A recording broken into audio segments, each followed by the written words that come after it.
Em nome do Pai, do Filho e do Espírito Santo. Amém. Podemos sentar-nos, meus queridos irmãos e irmãs, irmãos que nos acompanham também pela internet. Hoje, nessa missa que rezamos pelos nossos falecidos, celebramos o dia de São Luís Gonzaga, um santo que se tornou mais atual, porque ele faleceu na época de uma epidemia na cidade de Roma. Ele, juntamente com os outros seminaristas, saíram para ajudar a socorrer. Muitas pessoas ficavam abandonadas na rua, né? E eles então, a igreja sempre presente, né, se puseram a ajudar essas pessoas. E ele uma vez encontrou uma pessoa muito fraca, muito já sem forças, e a única forma que ele encontrou de socorrer aquela pessoa foi pegá-lo no colo, colocá-lo meio sobre os seus ombros e levá-lo até um hospital. E com esse contato, ele contraiu, eu não me recordo agora qual exatamente era a doença que estava se espalhando, mas ele contraiu a doença e por causa disso ele faleceu. Por isso que ele morreu como um santo da caridade. O evangelho da missa de São Luís Gonzaga resume bem a sua vida. No final, Jesus fala do maior mandamento, que é amar a Deus de todo o coração, e do segundo, que é semelhante a este, que é amar o próximo como a nós mesmos. E a maior prova de amor é dar a vida por aqueles que nós amamos. São Luís Gonzaga viveu assim o evangelho. Mas em realidade, esse seu gesto de dar a sua vida pelo próximo foi uma consequência da sua vida, de como ele vivia a sua fé. São Luís era rico e, além disso, ele era nobre. Ele tinha um título de nobreza, ele era herdeiro de um título, como duque de um lugar. E ele então resolveu se consagrar a Deus. E a primeira coisa que ele fez foi renunciar ao seu título, de maneira que ele não ia herdar nem as posses, nem as terras, e não ia poder usar mais esse título. Ele renunciou como que se deserdando daquilo que lhe competia, que já foi muito mal aceito pela sua família. Mas ele se manteve firme e resolveu então se fazer sacerdote. Era uma época diferente, né? O pai, pensando na influência que seu filho podia ter, pensava assim: tá bom, então você quer ser padre? Quem sabe depois você vai ser um bispo, vai ser um cardeal, né? Quem sabe até um papa da nossa família.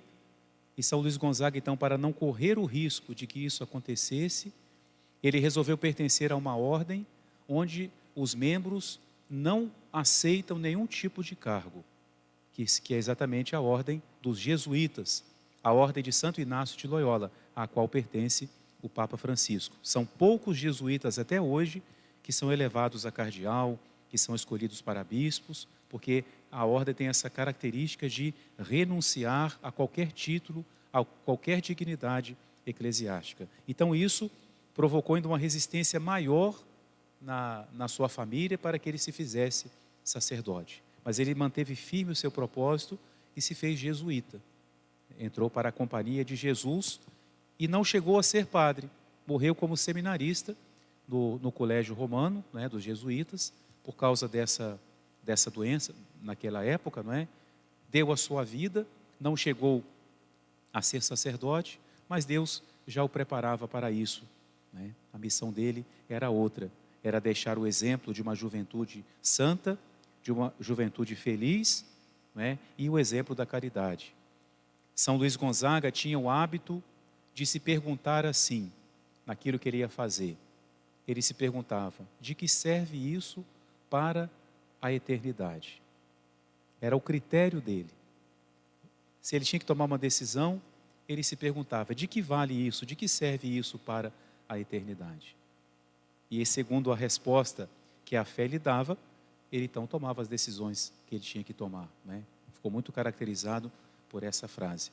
Tem também um episódio bonito da vida dele. Conta-se que uma vez, entre os seminaristas lá, brincando, conversando, e um seminarista brincou e falou assim: e se descesse um anjo do céu agora e falasse para nós que nós vamos morrer, o que a gente iria fazer? Aí cada qual começou a responder: eu ia correr para a capela para rezar. O outro: eu ia procurar o padre para me confessar. E São Luís ali ouvindo. Aí perguntaram: e você, Luís, o que você ia fazer? Ele falou assim: eu ia continuar aqui brincando. Você continuar aqui brincando? Se o anjo dissesse que você iria morrer, ele disse sim, porque eu estou fazendo agora aquilo que a nossa regra prescreve, que é o momento da nossa recreação. Se eu estou fazendo a vontade de Deus, por que eu teria que mudar o que eu estou fazendo? Mostrando assim, nessa afirmação, uma profunda tranquilidade da sua consciência, não é? Uma pessoa que estava sempre aberta para Deus, sempre vigilante, como Jesus também fala no Evangelho, o servo fiel e prudente, que está sempre à espera de seu Senhor. E existe, peço licença para ler aqui, existe uma carta de São Luís Gonzaga para a mãe dele, ele já doente, escrevendo para sua mãe, que claro, estava preocupada com o risco dele vir a falecer. Então, São Luís Gonzaga escreve para sua mãe: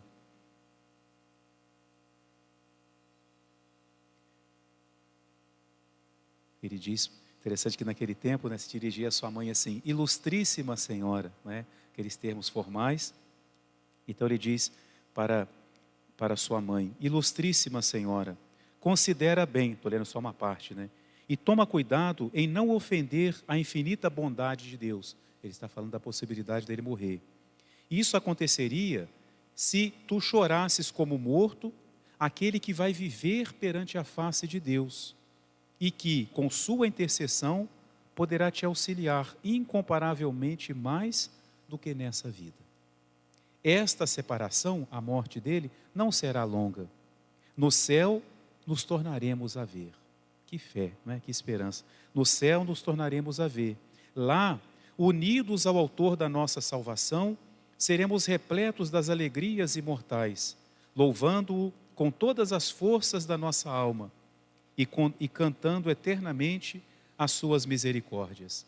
Olha a explicação que ele dá quando Deus leva alguém que nós amamos. Ele diz assim: se Deus toma de nós aquilo que Ele tinha nos emprestado, Ele faz assim como com a única intenção de colocá-lo em lugar mais seguro e fora de perigo, e nos dar aqueles bens que desejamos receber dele.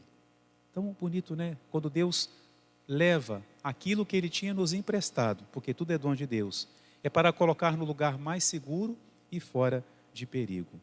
No início da carta, ele fala que talvez a mãe, quando lê, ele já não estava, ele diz assim: quando recebi a tua carta, ainda me encontrava nessa região dos mortos, mas agora espero ir em breve louvar a Deus para sempre na terra dos vivos. Uma visão de fé dessa realidade que para nós é sempre tão difícil, né? A separação, a morte, mas ele ficou esse exemplo de uma alma de fé, de uma alma de caridade, né? E o Evangelho, ao falar de quando Jesus diz que na vida eterna todos serão como os anjos de Deus, faz uma referência à pureza de São Luís. São Luís é chamado o Angélico Luís, porque era um rapaz puro, um rapaz que se preservou, que se conservou para Deus, né?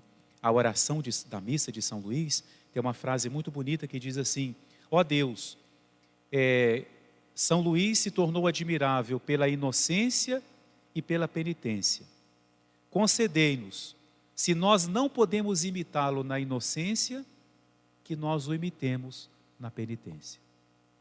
Bonito, né? Se eu não posso imitar a inocência de São Luís, se eu me considero pecador, se eu tenho meus erros, que eu o imite então na sua penitência, no seu espírito de sacrifício, que o levou a dar a sua vida por amor ao próximo.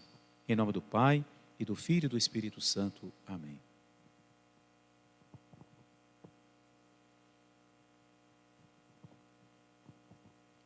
Dominus vobiscum.